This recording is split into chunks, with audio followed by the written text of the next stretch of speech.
दोस्तों, हमारे पास ceiling fan आते रहते हैं और दोस्तों बहुत सारे सीलिंग फ़ैन को हम वाइंडिंग करके आराम से फिट कर देते हैं और पंखा पूरी तरह मक्खन की तरह चलता है। लेकिन कई सारे सीलिंग फ़ैन ऐसे होते हैं जो कि बहुत ज़्यादा परेशान करते हैं। उनमें प्रॉब्लम देखने को मिलती है कि उनकी आवाज़ की प्रॉब्लम। अब मेरे पास ये जो पंखा है आप देख सकते हैं, मैंने इसके दोनों बेरिंग को चेंज कर दिया है, उसमें अच्छे से ग्रीसिंग भी कर दिया है।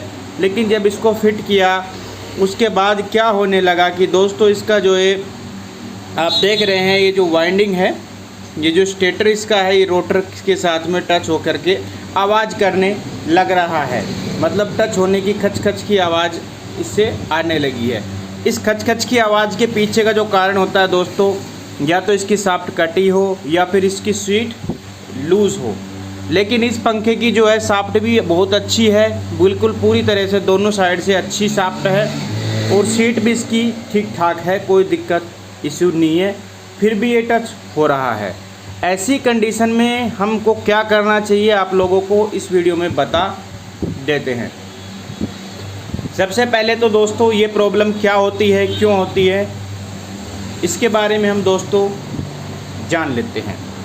देखिए दोस्तों, ये हमारा जो सीलिंग फ़ैन होता है, इसका ये वाला जिसमें वाइंडिंग होता है इसको हम स्टेटर बोलते हैं, और ये वाला जो इसके ऊपर ऐसे इसमें डलता है इसको हम रोटर बोलते हैं। तो स्टेटर एंड ये रोटर, इसके बीच में बहुत ही कम गैप होता है, मतलब बहुत ही कम mm का गैप होता है, और ये गैप होना बहुत ज़रूरी है। अगर ये गैप नहीं रहेगा तो इसके साथ में ये टच रहेगा, घूम नहीं पाएगा। और ये जो गैप होता है बहुत ही कम होता है। अगर हम इस गैप को मान लीजिए बढ़ा देते हैं, इस गैप को अगर हम बढ़ा देते हैं मान लीजिए किसी तरह से, तो पंखे के अंदर ताकत नहीं रहेगी और पंखा हीट हो जाएगा, वो जल जाएगा। ठीक है, इसलिए जो कंपनियां होती हैं बस इसमें एक थोड़ा सा ही इसमें गैप छोड़ती है ताकि ज़्यादा ताकत बने, ज़्यादा मैग्नेट बने और पंखा अच्छा चल सके। लेकिन होता क्या है दोस्तों, वाइंडिंग के बाद प्रॉब्लम ये आ जाती है कि कई बार देखा जाता है वाइंडिंग करने के बाद ये जो स्टेटर होता है, इसकी जो पत्तियां होती है, ये वाली जो पत्तियां होती हैं, कोई थोड़ी बहुत बाहर की तरफ कुछ पत्तियां आने लग जाती हैं। ठीक है, तो ये फिर बाद में गड़बड़ करने लग जाता है।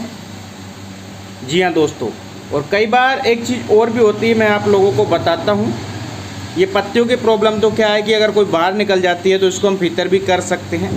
ठीक है, लेकिन एक प्रॉब्लम और होती है, कई बार जब हम बेरिंग बदलते हैं तो ये आप हिस्सा जो देख रहे हैं ये भी कई बार टेढ़ा मेढ़ा हो जाता है, जिसकी वजह से बेरिंग टेढ़ा ही इसमें फिट होता है और बेरिंग पे लोड भी पड़ता है और पंखा थोड़ा टाइट भी चलता है। ठीक है, ये चीज़ भी आप ध्यान रखिए। कई बार शाफ्ट के अंदर भी थोड़ा बल आने के कारण भी बेरिंग टाइट हो जाता है और कई बार ये आवाज़ करने लग जाता है। ऐसी स्थिति में भी, तो ऐसी स्थिति में आप क्या कर सकते हैं मैं आप लोगों को दोस्तों इस वीडियो में बता देता हूँ। कारण कोई भी हो, पंखे की चाहे सीट कट गई हो, ठीक है, या फिर उसकी ठीक है शाफ्ट कट गई हो या सीट लूज़ हो पंखे की, दोनों कंडीशन के अंदर ये फार्मूला काम करेगा।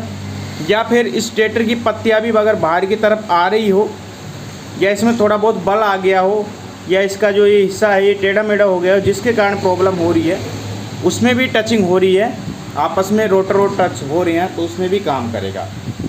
ऐसी कंडीशन में आप सबसे पहले तो ये देख लें कि कोई पत्ती तो बाहर नहीं निकल रही है। अगर पत्ती बाहर नहीं निकल रही है तो वाइंडिंग के साथ आप छेड़छाड़ ना करें, क्योंकि अगर वाइंडिंग नई है तो ठीक है, लेकिन पुरानी वाइंडिंग होती है तो उसके पेपर वगैरह जड़ जाते हैं।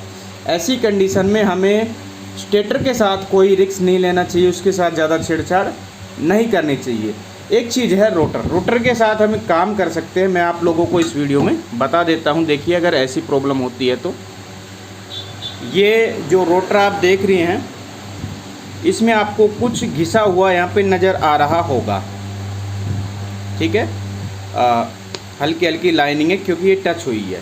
आपको क्या करना है दोस्तों, अगर पंखा बहुत ज़्यादा आवाज़ कर रहा है, बहुत ज़्यादा टच हो रहा है या जाम हो रहा है, फिर नहीं रहा है, ऐसी कंडीशन में तो आप रेती ले लीजिए, रेती की मदद से आपको जो है ये घिसना है, हल्का हल्का घिसना है, ज़्यादा घिसने की ज़रूरत नहीं है, थोड़ा थोड़ा और बराबर आपको घिसना है।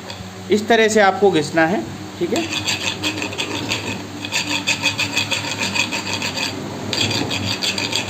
और वहाँ से घिसना है जहाँ पे इस पर लाइनिंग बनी हुई है, जहाँ से ये टच होके चल रहा है वहाँ पे एक लाइन बन जाती है, उस स्थान से आपको घिस लेना है। जहाँ जहाँ पे आपको लाइन दिखे वहाँ से आपको घिस लेना है, ठीक है। अगर सारे पे पूरे पे थोड़ी थोड़ी लाइन बन रही है तो पूरे को आप घिस सकते हैं। अगर ज़्यादा टच हो रही है तो बता रहा हूँ।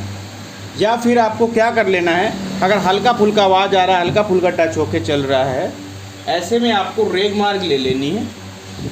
ये रेग मार्क की मदद से आपको जो है ये धीरे धीरे करके इसको जो है घिस लेना है, हल्का हल्का घिस लेना है।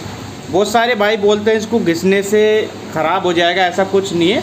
इसको अगर आप रेग मार्क से हल्का हल्का घिसते हैं तो इसकी ये प्रॉब्लम जो है जाम होने की या टच होने की या जो आवाज़ की है वो प्रॉब्लम दूर हो जाती है और दोस्तों पंखा अच्छे से चलता है। तो इसको हम जल्दी से दोस्तों इसको साफ़ कर लेते हैं, घिस लेते हैं दोस्तों। तो इस तरह से हमको इसको लगातार घिसना होगा। तो आपको घिस के मैं आपको दिखाता हूँ कैसा दिखता है फिर ये। दोस्तों हमने देखिए इसको घिस लिया है और घिसने के बाद देखिए अंदर से किस तरह का ये दिख रहा है। तो ये काम करने के बाद आपको इसको फिट कर देना है। इससे क्या होगा कि फिर पंखा जो है मक्खन चलेगा और ये जो है टच नहीं होगा। जी हाँ दोस्तों हमने इसके देख सकते हैं इसको इधर की साइड इनको हमने फिट कर लिया है। अब इसका रोटर जो है इसमें डालते हैं। दोस्तों देख सकते हैं हमने पंखे को पूरी तरह से फिट कर दिया है, ओके, और ये बिल्कुल ओके हो चुका है। अब हम इसको टेस्ट करके देखते हैं। तो हम इसको दोस्तों टेस्ट कर रहे हैं। तो इसको हम एक पेचकस के अंदर यहाँ से डाल लेते हैं।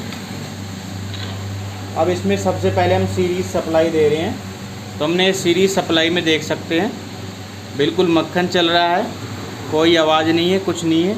अब हम इसको मेन सप्लाई दे रहे हैं। ये हमने मेन स्विच ऑन कर दिया। अब देख सकते हैं कि इसकी जो आवाज़ है वो पूरी तरह से ख़त्म हो चुकी है, वरना ये बहुत बुरी आवाज़ कर रहा था, बहुत बुरी तरह से टच होके चल रहा था। जी हाँ दोस्तों, और ये पंखा पूरी तरह से ठीक हो चुका है। तो ऐसे ही आपके हर पंखे को जिसमें आवाज़ की प्रॉब्लम है, बेरिंग बदलने पर नहीं जा रही है, तो रिपेयर कर सकते हैं। हमारा वीडियो पसंद आए तो लाइक करें, दोस्तों में शेयर करें, चैनल को सब्सक्राइब करें। फिर मिलेंगे। वंदे मातरम, जय श्री राम।